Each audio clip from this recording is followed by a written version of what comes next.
Dear students, നമ്മൾ ഇതിന് മുന്നത്തെ ക്ലാസ്സിൽ ഡിസ്കസ് ചെയ്ത ന്യൂ ക്രിറ്റിസിസം അതിൽ നമ്മൾ ഡിസ്കസ് ചെയ്ത രണ്ട് പേരുകളാണ് വിംസാറ്റ് ആൻഡ് ബിയേർഡ്സ്ലേ എന്ന് പറയുന്നത്. അവരുടെ the intentional fallacy and effective fallacy എന്ന് പറയുന്ന ഐഡിയ നമ്മൾ ജസ്റ്റ് ഒന്ന് മെൻഷൻ ചെയ്ത് പോയിട്ടുണ്ട്. ഓക്കെ, ഓതറിന്റെ ഇന്റൻഷൻ അത് വെച്ചിട്ട് നമ്മൾ ഒരു പോയത്തെ അനലൈസ് ചെയ്യുന്നതാണ് ഇന്റൻഷണൽ ഫാലസി എന്നൊക്കെ നമ്മൾ ഡിസ്കസ് ചെയ്തു. അത് കുറച്ചുകൂടെ ക്ലാരിറ്റിയോടുകൂടി നമുക്ക് അവരെന്താണ് പറയുന്നത് എന്ന് ആണ് നമ്മൾ ഇവിടെ ഈ ഒരു ക്ലാസ്സിൽ ഡിസ്കസ് ചെയ്യാൻ പോകുന്നത്. ഓക്കെ, അതിൽ പറയുന്നത് എന്താ, വിംസാറ്റ് ആൻഡ് ബിയേർഡ്സ്ലേ എന്ന് പറയുന്നത് ന്യൂ ക്രിറ്റിസിസത്തിലെ ഇമ്പോർട്ടന്റ് ഫിഗേഴ്സ് ആണ്. അവരെഴുതിയ രണ്ട് പുസ്തകങ്ങൾ 1946 ദ ഇന്റൻഷണൽ ഫാലസി എന്ന് പറയുന്ന പുസ്തകം എഴുതി. അതേപോലെ തന്നെ 1949 എഫക്റ്റീവ് ഫാലസി പുസ്തകമല്ല, എസ് എഴുതി. ഇത് ന്യൂ ക്രിറ്റിസിസത്തിലെ വളരെ ഇമ്പോർട്ടന്റ് ആയിട്ടുള്ള രണ്ട് എസ്സേസ് ആണ്. ഓക്കെ, നോക്കാം എന്താണ് intentional fallacy. According to them, once a poem is written, it becomes independent of the author and should be judged only through close reading of the text. അതായത് നമ്മൾ കഴിഞ്ഞ ക്ലാസ്സിൽ പറഞ്ഞ അതേ ആശയം, അതായത് ഈ പറയുന്ന ഓതറിന്റെ ഇന്റൻഷൻ റെലവെന്റ് അല്ല. നമ്മളൊരു പോയത്തെ അനലൈസ് ചെയ്യാൻ വായിക്കാൻ ശ്രമിക്കുമ്പോൾ ഓതർ എന്തായിരിക്കും ഉദ്ദേശിച്ചത് എന്നുള്ള ഒരു ചിന്തയ്ക്ക് പ്രസക്തിയില്ല. നമ്മൾ ടെക്സ്റ്റിലുള്ളത് എന്താണ് അത് വെച്ചിട്ട് മാത്രമാണ് ഒരു വർക്കിനെ ജഡ്ജ് ചെയ്യേണ്ടത് എന്നുള്ളതാണ് അറ്റ് ഇറ്റ്സ് ബേസിക് ഈ പറയുന്ന ഇന്റൻഷണൽ ഫാലസി എന്ന് പറയുന്ന ആശയം. ഫാലസി എന്ന് പറഞ്ഞാൽ എന്താ, ഒരു തെറ്റ്. ഫാലസി എന്ന് പറഞ്ഞ ഒരു തെറ്റായിട്ടുള്ള ഒരു ചിന്താരീതിയാണ് ഈ ഫാലസി എന്ന് പറയുന്ന വാക്കിന്റെ അർത്ഥം. ഇന്റൻഷണൽ ഫാലസി എന്ന് പറഞ്ഞാൽ ഈ ഓതറിന്റെ ഇന്റൻഷൻ എന്താണ് എന്ന് നമ്മൾ അന്വേഷിക്കാൻ പോകുന്നത് അതൊരു ഫാലസി എന്നാണ് പറയുന്നത്. ഓക്കെ, എന്താണ് ഇതിന്റെ ബാക്ക്ഗ്രൗണ്ട്? നമ്മൾ ഇങ്ങനെ ഒരു ആശയത്തിലോട്ട് വരുന്നത് ഒന്ന് രണ്ട് പേരിൽ നിന്ന് ഇൻസ്പിറേഷൻ വന്നിട്ടാണ്. അപ്പൊ EMW ടിലിയാർഡ് എന്ന് പറയുന്ന ക്രിറ്റിക്, ഇദ്ദേഹം വളരെയധികം ഈ പോയറ്റിന്റെ പേഴ്സണാലിറ്റി, ഇമോഷൻസ് അതെന്താണെന്നും കൂടെ പഠിക്കണം എന്ന് ആർഗ്യൂ ചെയ്തു. എന്നാലേ നമുക്കൊരു പോയം മൊത്തമായിട്ട് മനസ്സിലാക്കാൻ കഴിയുള്ളൂ എന്നായിരുന്നു അദ്ദേഹത്തിന്റെ ആശയം. ഓക്കെ, ഇതൊരു റൊമാൻറ്റിക് മൂവ്മെന്റുമായിട്ട് ബന്ധപ്പെട്ട് കിടക്കുന്ന ഒരു ആശയമാണ് അല്ലെ. ഒരു spontaneous overflow of powerful emotion.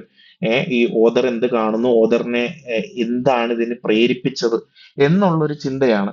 അതിന് വലിയ ഇമ്പോർട്ടൻസ് ഉണ്ട്. ഓദറിന്റെ പേഴ്സണാലിറ്റി, അദ്ദേഹത്തിന്റെ ഇമോഷൻസിന് ഇമ്പോർട്ടൻസ് ഉണ്ട് എന്നാണ് പറയുന്നത്. പക്ഷെ CS ലൂയിസ്, മോഡേണിസ്റ്റ് ആയിട്ടുള്ള CS ലൂയിസ് പറയുന്നു, it should be treated as something separate from the poet. പോയട്രിയും പോയറ്റും വ്യത്യസ്തമാണ്. അത് ഈ പോയട്രി നമ്മൾ നേരത്തെ പറഞ്ഞിരുന്നല്ലോ, അല്ല നമ്മൾ കഴിഞ്ഞ ക്ലാസ്സിൽ ഡിസ്കസ് ചെയ്തിരുന്നല്ലോ. അതായത് ഒരു പോയം എഴുതി കഴിഞ്ഞാൽ the poem becomes independent from the poet എന്ന് നമ്മൾ പറഞ്ഞായിരുന്നു അല്ലെ.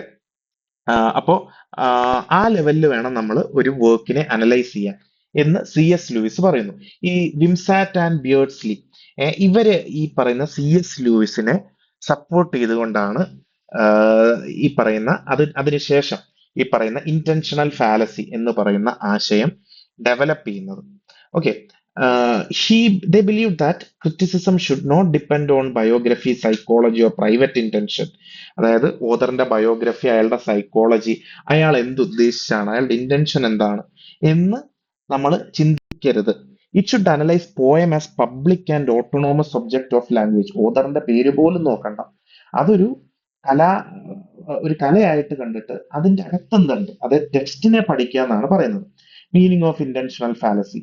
The term intentional fallacy refers to mistake of judging or interpreting a literary work according to the author's intention. ഒരു മിസ്റ്റേക്ക് ആണ്.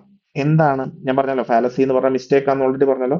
അത് of judging or interpreting A literary work. നമ്മുടെ literary വർക്കിനെ judge ചെയ്യുന്നതോ ഇന്റർപ്രറ്റ് ചെയ്യുന്നതോ അത് ഓതറിന്റെ ഇന്റൻഷൻ എന്താണ് അതിനനുസരിച്ച് നമ്മൾ ജഡ്ജ് ചെയ്യുന്നതിനെയാണ് ഇന്റൻഷണൽ ഫാലസി എന്ന് പറയുന്നത്. Okay, it is not available because readers can never fully known. അതായത് the author's intention is neither available or desirable എന്ന് ഒരു ക്ലെയിം വിംസാറ്റ് ആൻഡ് ബറാറ്റ്സ്ലി പറയുന്നുണ്ട്. അതെന്താ നോക്കൂ, നെയ്തർ അവൈലബിൾ. അതായത് ഇപ്പോ 2026 നിൽക്കുന്ന നമുക്ക് 1500 എഴുതപ്പെട്ട ഒരു പോയറ്റിന്റെ പുറകിലുള്ള ഇന്റൻഷൻ മനസ്സിലാക്കാൻ എളുപ്പമല്ല. കുറെയൊക്കെ ഡോക്യുമെന്റഡ് ആണ്, ബട്ട് സ്റ്റിൽ അല്ലെ. അതാണ് ഈ പറയുന്നത്, readers can never fully no what the author truly intended അല്ലെ. അവരുടെ ലെറ്റേഴ്സോ ഡയറീസോ ഇന്റർവ്യൂ അങ്ങനെ നോട്ട്സോ എന്തെങ്കിലും എക്സിസ്റ്റ് ചെയ്യുന്നെങ്കിൽ ഉണ്ടെങ്കിൽ പോലും അത് 100% ആക്യുറേറ്റ് ആണ്. പോയറ്റിന്റെ ഈ കവിത എഴുതുമ്പോൾ പോയറ്റിന്റെ മൈൻഡിലൂടെ ഇതാണ് പോയത് എന്ന് നമുക്ക് ഉറപ്പായിട്ട് പറയാൻ പറ്റില്ല. ഓക്കെ, അതേപോലെ തന്നെ it is not desirable because focusing on intention distract critics from the poem itself. അല്ലെ, പലപ്പോഴും പല പോയംസും ഓതറിന്റെ ഒരു ഇത് വെച്ച് മാത്രം, ഓതറിന്റെ പേര്, അയാളുടെ ഹിസ്റ്റോറിക്കൽ ബാക്ക്ഗ്രൗണ്ട് റെലവൻസ് വെച്ച് മാത്രം ഫേമസ് ആയി പോവാറുണ്ട്. അങ്ങനെ പോകുന്നത് ശരിയല്ല. ഇറ്റ് ഇസ് നോട്ട് ഡിസൈറബിൾ, കാരണം അത് ഫോക്കസ് പോയറ്റിലോട്ടാണ് പോകുന്നത്, പോയത്തിലോട്ടല്ല പോകുന്നത്. അല്ലെ, അത് കാരണം തന്നെ once a poem is written it exist independently of the author. അത് കാരണമാണ് it is author's intention is neither available nor desirable എന്ന് ക്രിറ്റിസിസവുമായിട്ട് ബന്ധപ്പെട്ട് ഒരു പോയത്തെ അനലൈസ് ചെയ്യുമ്പോൾ നമ്മൾ ചിന്തിക്കേണ്ടത്. ഓക്കെ, ഇതൊന്ന് നോക്കുക. ഇവിടെ വില്യം കോൺഗ്രീവിന്റെ വേ ഓഫ് ദ വേൾഡ് എന്ന് പറയുന്ന വർക്കിന്റെ അകത്തുനിന്ന് ഒരു ഫ്രേസ് എടുത്ത്, ഒരു കോട്ട് എടുത്തിട്ട് ഇവര് ഈ ഒരു ആശയത്തെ എക്സ്പ്രസ് ചെയ്യാൻ ശ്രമിക്കുന്നുണ്ട്. But if they are not, never spare him for his pain. അതായത് നോട്ട് എന്ന് പറയുന്നത് ഒരു ഇൻഎഫക്റ്റീവ് ആണ്, അല്ലെങ്കിൽ യൂസ്ലെസ് ആണ്. Never spare him for his pain. അതായത് ഇപ്പൊ ഞാനൊരു കവിത എഴുതി, ആ കവിത മോശമാണ്, അല്ലെങ്കിൽ ഞാനൊരു കോഴിക്കറി ഉണ്ടാക്കി, ആ കോഴിക്കറിക്ക് ടേസ്റ്റ് ഇല്ല. പക്ഷെ നമ്മൾ ഇങ്ങനെ പറയുമ്പോൾ അവൻ കുറെ കഷ്ടപ്പെട്ട് ഉണ്ടാക്കിയതല്ലേ, അവൻ കഷ്ടപ്പെട്ട് എഴുതിയതല്ലേ, അത് കാരണം ഇതിന് നമുക്ക് നല്ലതാന്ന് പറയാം എന്നുള്ള ഒരു ചിന്തയാണ്. അല്ലെ, അതാണ് if they are not, never spare him for his pains. അയാൾ വളരെ കഷ്ടപ്പെട്ട് പെയിനൊക്കെ എടുത്താണ് ഒരു കാര്യം ചെയ്തതെങ്കിലും അത് നല്ലതല്ല. ഇഫ് ദേ ആർ നോട്ട് എന്ന് പറഞ്ഞാൽ അത് നിലവാരമില്ല എന്നുണ്ടെങ്കിൽ അവനെ അതിന് വെറുതെ വിടേണ്ട ആവശ്യമില്ല എന്നാണ് പറയുന്നത്. This quotation is important because it expresses the central idea of the essay. Congreve argues that if a worker worked very hard, ഒരു പണിക്കാരൻ വളരെ കഷ്ടപ്പെട്ട് പണിയെടുത്താലും the work should still be judged only by its quality. അല്ലെ, ഞാൻ നിങ്ങൾക്ക് mark ഇട്ട് തരുമ്പോ ഇവള് നന്നായിട്ട് പഠിക്കുന്ന കുട്ടിയാ, പക്ഷെ പേപ്പറിൽ ഒന്നും ഇല്ലാന്ന് വെച്ചിട്ട് നിങ്ങൾക്ക് A+ തരാൻ പറ്റുമോ? ഇല്ല. അതാണ്. അപ്പൊ ആ പ്രൊഡക്റ്റ് ആണ് ഇമ്പോർട്ടന്റ്, പോയോ ആണ് ഇമ്പോർട്ടന്റ്, ആർട്ടാണ് ഇമ്പോർട്ടന്റ്, അല്ലാതെ ഓതറോ അയാളുടെ ഇന്റൻഷനോ അയാളുടെ പ്രവർത്തികളോ അല്ല. Effort or intention cannot make A poor പോം സക്സസ്ഫുൾ. പോം must succeed as literature on its on merit.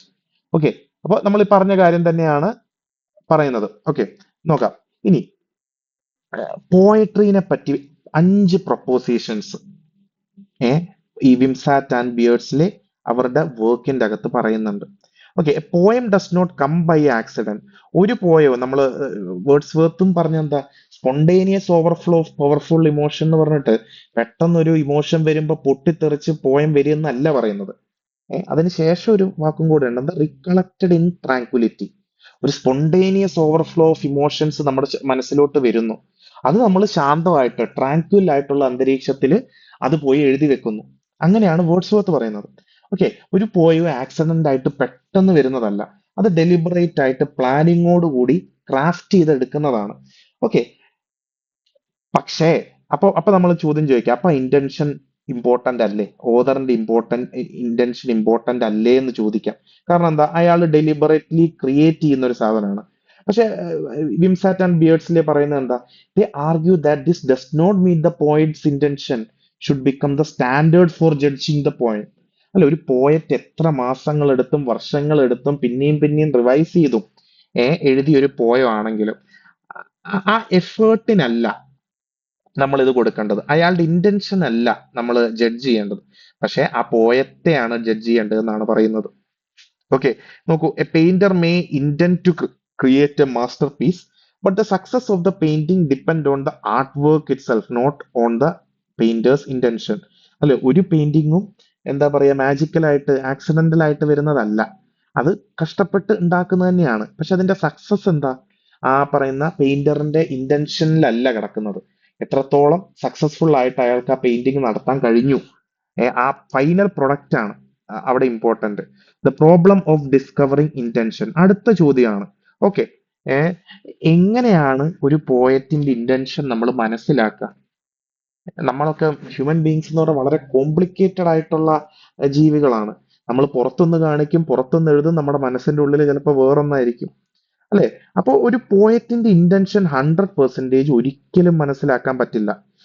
ചില പോയംസ് കാണുമ്പോൾ നമുക്ക് മനസ്സിലാവും ഈ പോയറ്റ് ഇത് തന്നെ ഉദ്ദേശിച്ച് എഴുതിയതാണ്, പക്ഷെ അത്ര ക്ലാരിറ്റി ഇല്ലാത്ത ചില പോയംസ് നമുക്കൊന്നും മനസ്സിലാവില്ല. ഈ പോയറ്റ് എന്ത് മാനസികാവസ്ഥയില എന്ത് അവസ്ഥയില എഴുതിയെന്നൊന്നും നമുക്ക് മനസ്സിലാവില്ല. അപ്പൊ അവിടെ ഇന്റൻഷൻ എന്ന് പറയുന്ന സാധനം ഇറലവന്റ് ആയിട്ട് മാറും.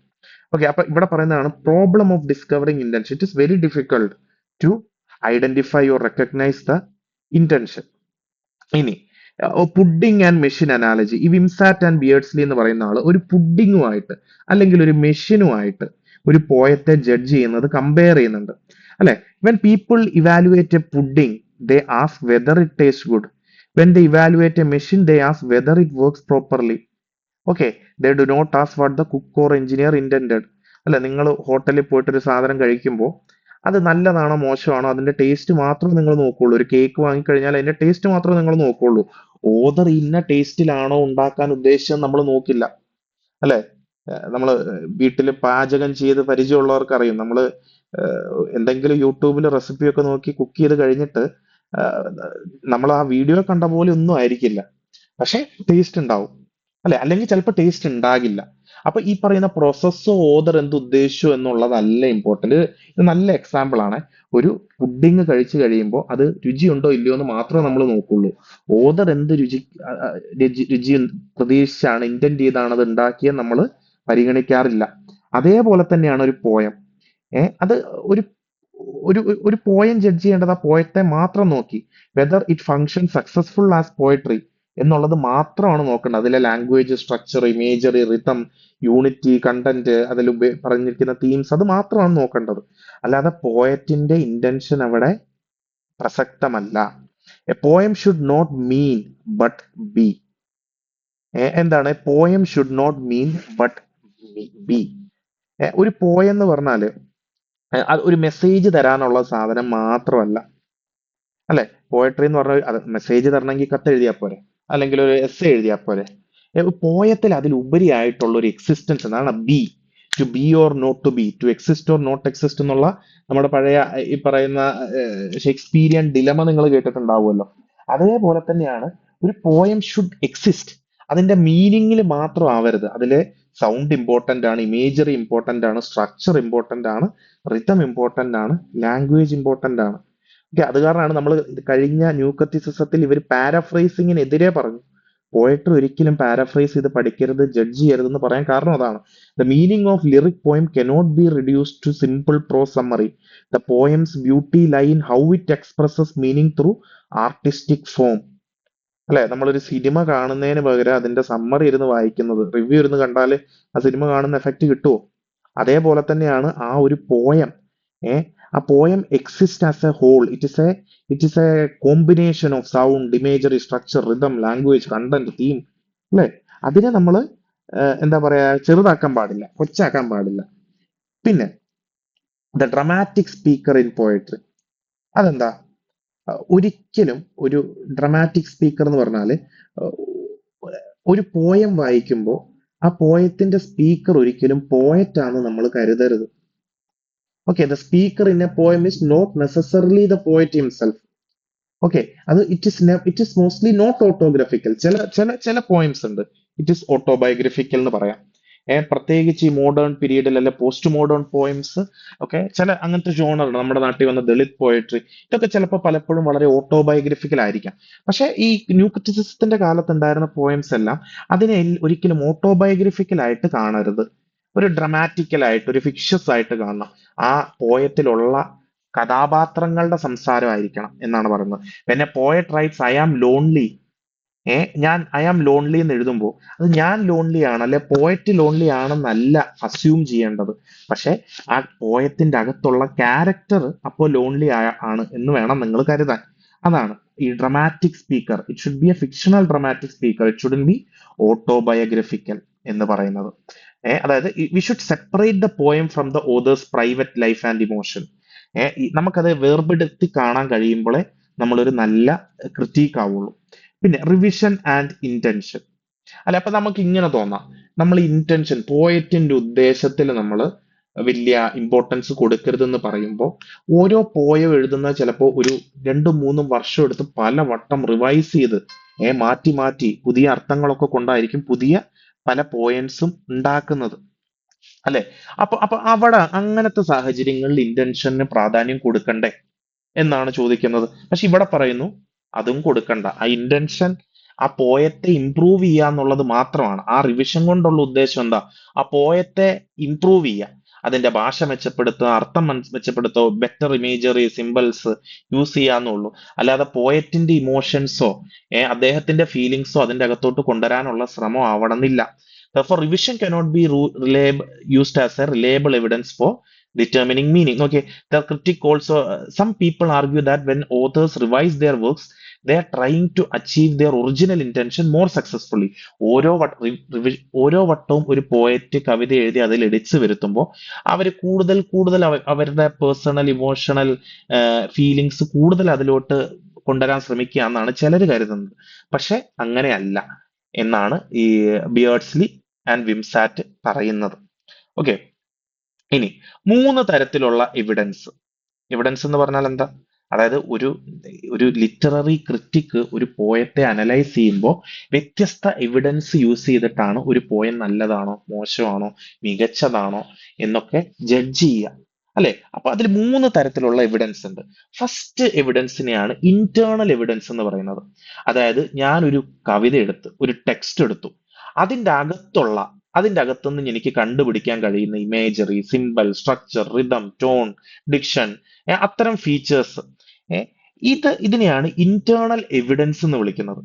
ഓക്കെ, ഇതിനെ ഇന്റർപ്രറ്റ് ചെയ്യാൻ ശ്രമിക്കുന്നതാണ് ന്യൂ ക്രിറ്റിക്സ് ചെയ്യുന്നത്. ഇതാണ് ഏറ്റവും മികച്ച എവിഡൻസ് എന്നാണ് ന്യൂ ക്രിറ്റിക്സ് പറയുന്നത്. അതായത് ഒരു പോയത്തിനെ ഒരു in order to judge a poem, in order to criticize a poem, what we should look at is the internal evidence.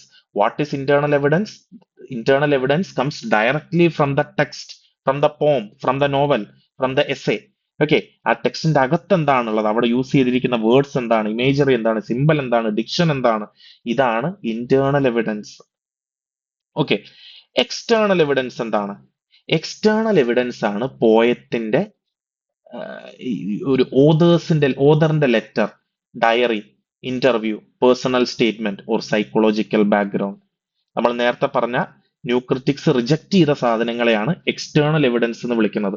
അതായത് ഒരു പോയം എഴുതിയിട്ട് ഞാൻ അതിനെപ്പറ്റി 2-3 ആർട്ടിക്കിൾ, ഞാൻ പോയം എഴുതി ഞാൻ അതിനെപ്പറ്റി 2 ആർട്ടിക്കിൾ എഴുതുന്നു, ഞാൻ ടി വിയിൽ ഒരു ഇന്റർവ്യൂ കൊടുക്കുന്നു.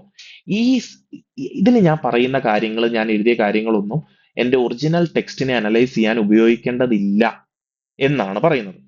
ഇനി മൂന്നാമതൊരു ടൈപ്പ് ഓഫ് എവിഡൻസ് ഉണ്ട്, intermediate evidence. Okay, intermediate evidence includes myth, literary tradition, historical references, public sources by the author. This evidence may be useful only if it helps explain the text itself rather than author's private intention. അപ്പൊ ഞാൻ നമ്മുടെ കേരളത്തിലെ ഇന്നത്തെ അവസ്ഥയെ പറ്റി എഴുതുമ്പോൾ ഞാൻ മാവേലി വാണ കാലത്തെ പറ്റി ഞാൻ അത്തരം കുറച്ച് മിത്സും ഇമേജറിയും ഒക്കെ ഞാൻ ഉപയോഗിക്കുകയാണ്, അല്ലെ? അപ്പോ വരുന്ന ചോദ്യമാണ്, നമ്മൾ ഓൾറെഡി പറഞ്ഞു ടെക്സ്റ്റിന്റെ പുറത്തുള്ളതൊന്നും നമ്മൾ പരിഗണിക്കണ്ട.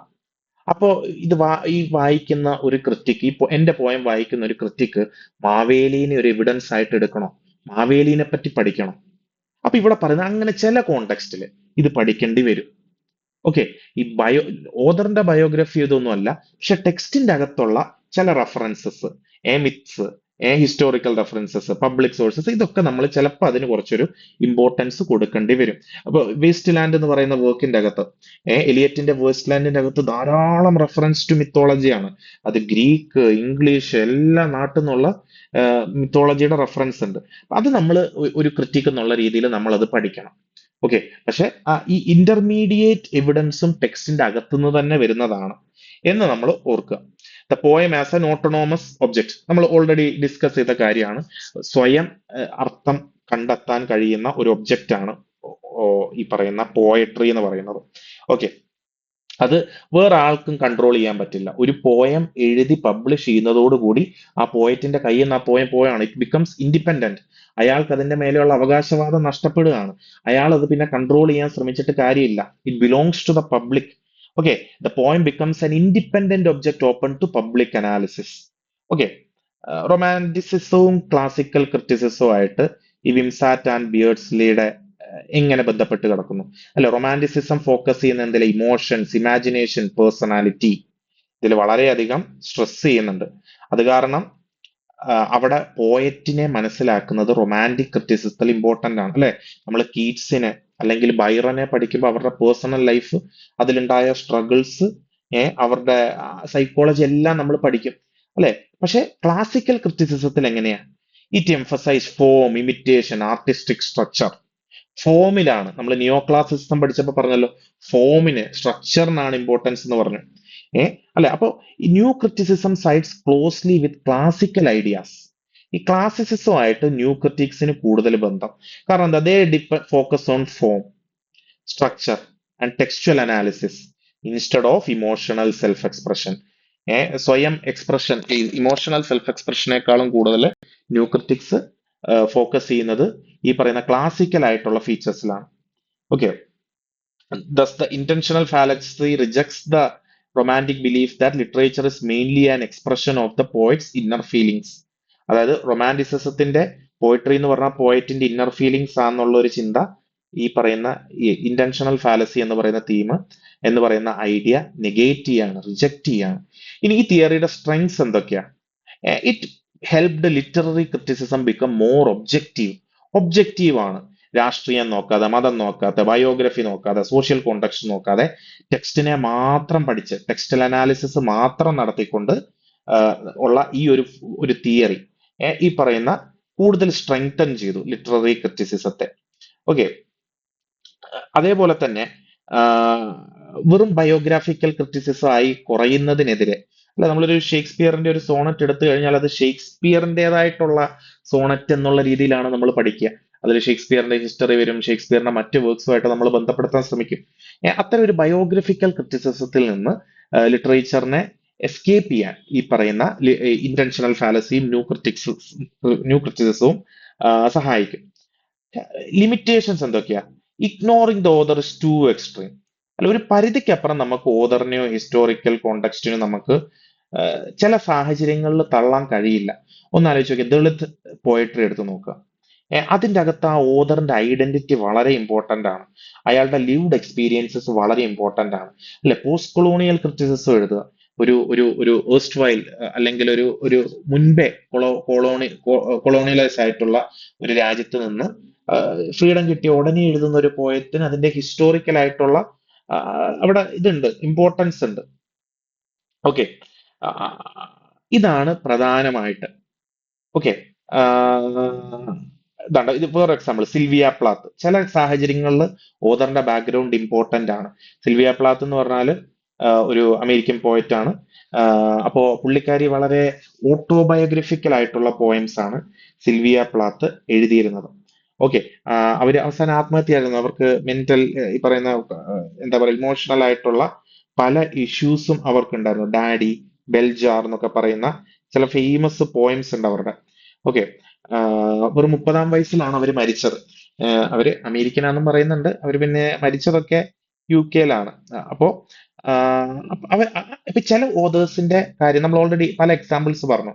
അത്തരം സാഹചര്യങ്ങളിൽ ബാക്ക്ഗ്രൗണ്ട് മനസ്സിലാക്കണം. അതേപോലെ നമ്മൾ എഫക്റ്റീവ് ഫാലസി കഴിഞ്ഞ ക്ലാസ്സിൽ ഡിസ്കസ് ചെയ്തായിരുന്നല്ലോ. എന്ത്? ഒരു ഓഡിയൻസ് ഒരു ടെക്സ്റ്റിനോട് എങ്ങനെ റിയാക്ട് ചെയ്യുന്നു എന്നുള്ളതനുസരിച്ചാവരുത് നമ്മളൊരു ടെക്സ്റ്റിനെ ജഡ്ജ് ചെയ്യുന്നത്. മാറിപ്പോവരുത്. ഇന്റൻഷണൽ ഫാലസി എന്ന് പറഞ്ഞാൽ ഓതറിന്റെ ഇന്റൻഷൻ പരിഗണിച്ചുകൊണ്ട് നമ്മളൊരു ടെക്സ്റ്റിനെ ജഡ്ജ് ചെയ്യുന്നത് ഒരു തെറ്റാണ്, ഒരു മിസ്റ്റേക്ക് ആണെന്ന് പറയുന്നത്. അഫക്റ്റീവ് ഫാലസി, എഫക്റ്റ് അല്ലാട്ട, അഫക്റ്റീവ് ഫാലസി എന്ന് പറഞ്ഞാൽ ഓഡിയൻസ് എങ്ങനെ റിയാക്ട് ചെയ്യുന്നു അതിനനുസരിച്ച് ഒരു വർക്കിനെ ജഡ്ജ് ചെയ്യുന്നത് തെറ്റാന്നാണ് അഫക്റ്റീവ് ഫാലസി പറയുന്നത്. ഓക്കെ. പക്ഷെ ചില സാഹചര്യങ്ങളിൽ ഈ meaning is shaped by readers. Okay. അപ്പൊ ഇതൊക്കെ ഇതിനെതിരെയുള്ള ക്രിറ്റിസിസം ആണ്. ഓക്കെ. ഈ ചാപ്റ്ററും ഇത്രയേ ഉള്ളൂ. ഞാൻ ഇതിന്റെ രണ്ടിന്റെയും നോട്ട്സ് നിങ്ങൾക്ക് അയച്ചു തരാം. ഓക്കെ. Thank you.